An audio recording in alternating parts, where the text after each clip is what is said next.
The reasons that we should care that pollinators are dying at an alarming rate is that they are fundamental to our survival on this planet. My name is Andrew Munkres, and I am the pesticide spokesperson for the Vermont Beekeepers Association.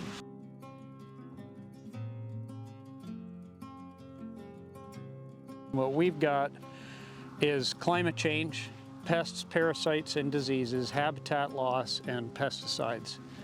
And of those, pesticides is probably the biggest factor that we have some control over. Neonics are a systemic pesticide.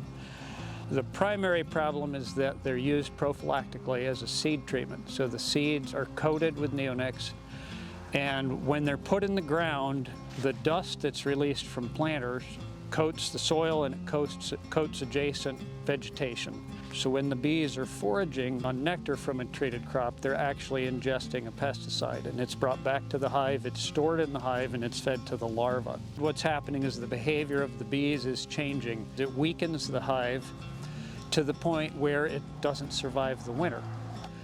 About 30% of all of the commercially grown food that we eat is pollinated, and 50% of the pollination of that pollination is done by honeybees, and 50% is done by native pollinators. And so they're critical to our survival on this planet.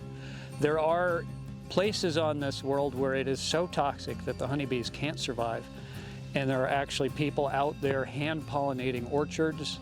All the studies that have been done show that these systemic seed treatments are not needed here in Vermont. So there's very little economic benefit, if any, to farmers, and they're quite harmful to pollinators. There are scientists working on drones to pollinate tree crops, tree fruits, and I just think that's ridiculous. We just have to stop poisoning the pollinators, and the world already has a system for pollinating all of these beautiful plants and foods. We just have to stop killing the pollinators.